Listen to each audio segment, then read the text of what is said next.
Hello friends, welcome to मंत्रा। मेरा नाम है रामा। हम आपके लिए लेकर के आते हैं वीडियो एडिटिंग से संबंधित और कंप्यूटर जगत की नई नई जानकारियां। आज इस वीडियो में हम आपके लिए लेकर के आए हैं एक वीडियो एडिटिंग सेटअप कैसे लिया जाए।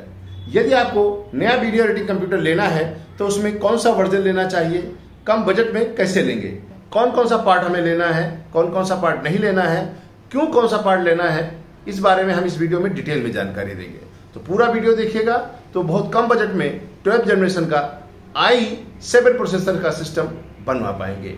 यदि आपको सिस्टम की आवश्यकता है और सिस्टम लेना चाहते हैं तो आप हमसे भी सिस्टम ले सकते हैं। हम आपको कस्टमाइज वीडियो एडिटिंग सेटअप बनवा करके आपको भिजवा देंगे।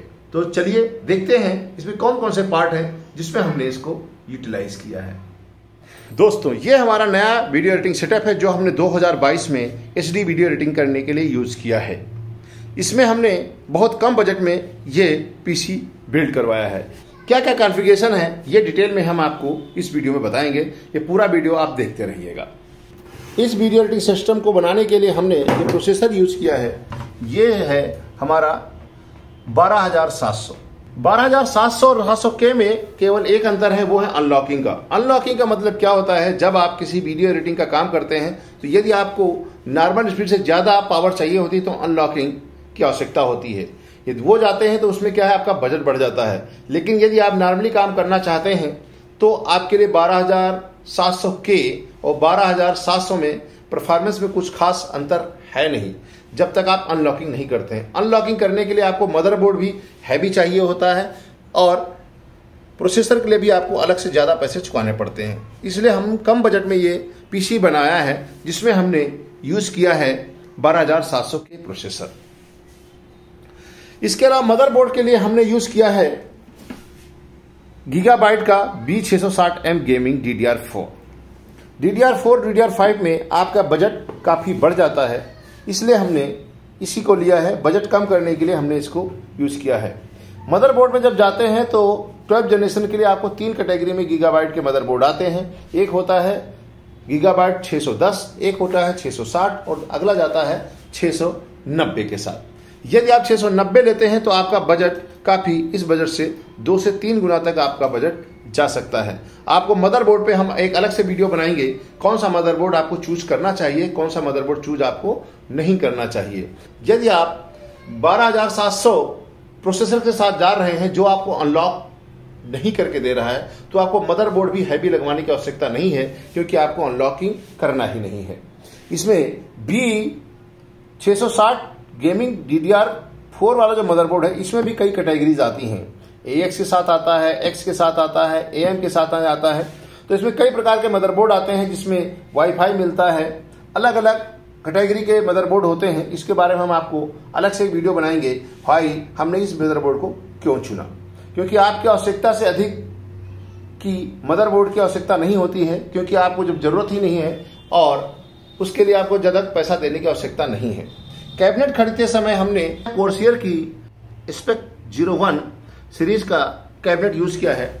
यह कैबिनेट यूज करने के पीछे हमारा मतलब क्या होता है, आजकल जो RGB वाली कैबिनेट चलती हैं उसमें क्या है कि यहाँ पर हार्ड ड्राइव लगाने का जो स्पेस होता है केवल 2 होता है, जबकि हम वीडियो एडिटिंग का काम करते हैं तो आपको काफ़ी हार्ड ड्राइव लगाने की आवश्यकता होती है। यहाँ पर DVD ड्राइव भी लगाने के लिए आवश्यकता होती है। तो ये इसलिए आपको कैबिनेट चूज करते समय यह जरूर ध्यान रखना है कि आपकी हार्ड ड्राइव लग जाए। यदि आपकी आजकल जो हार्ड ड्राइव लगाने के लिए स्पेस आ रहा है वो केवल 2 हार्ड ड्राइव के लिए आ रहा है। मैंने बहुत सारे कैबिनेट को देखा लेकिन किसी में भी 4 का ऑप्शन नहीं आता है।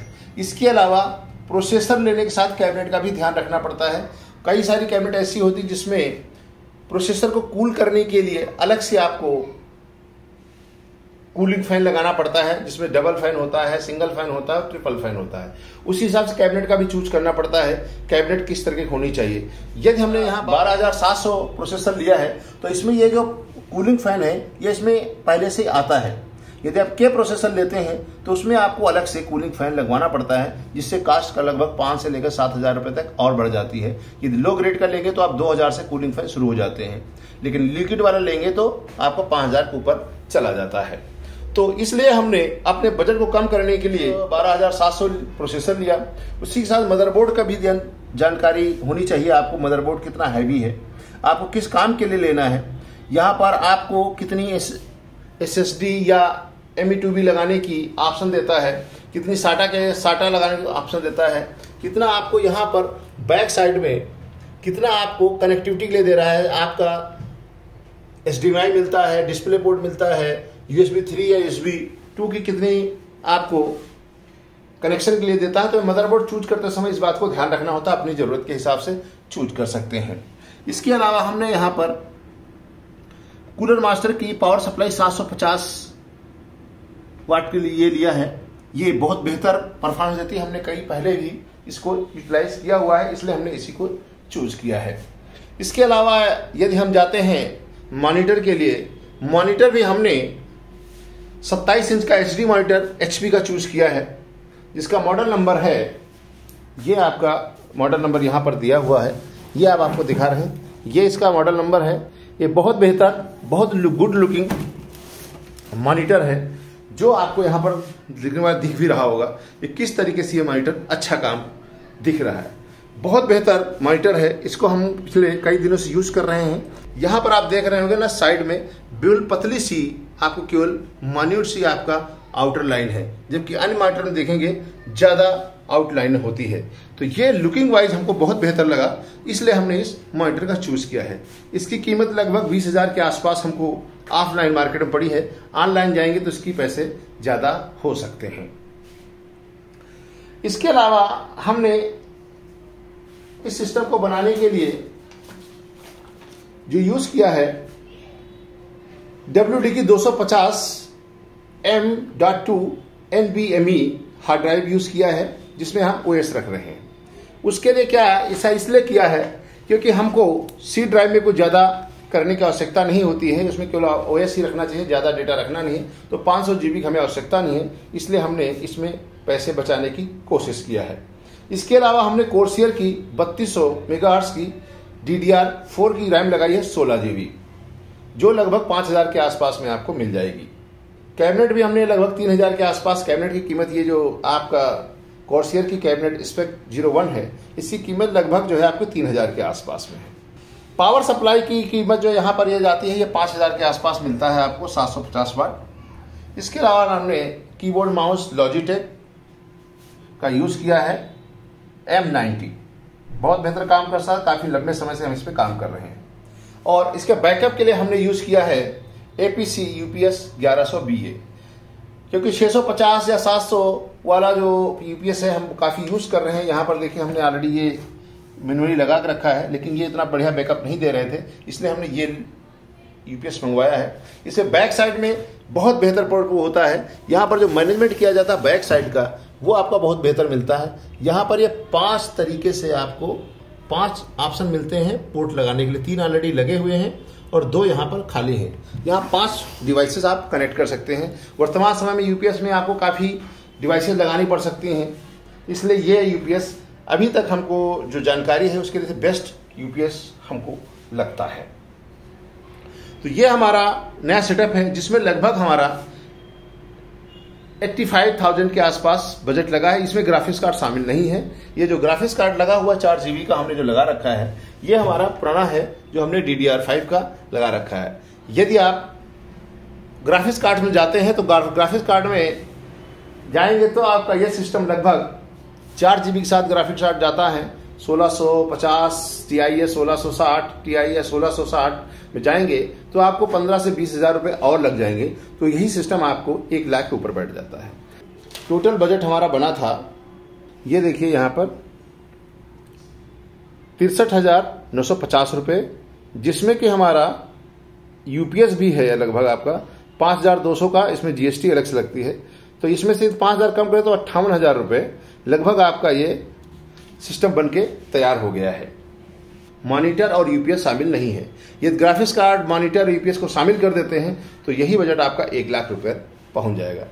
इस सिस्टम पे हमने EDS और प्रीमियर दोनों को इंस्टॉल करके, एडिट करके, रेंडर करके देखा है। हाँ, एडिट करने में आपको चाहे EDS हो, प्रीमियर हो, किसी में भी आपको कोई प्रॉब्लम नहीं आएगी इस सिस्टम पे।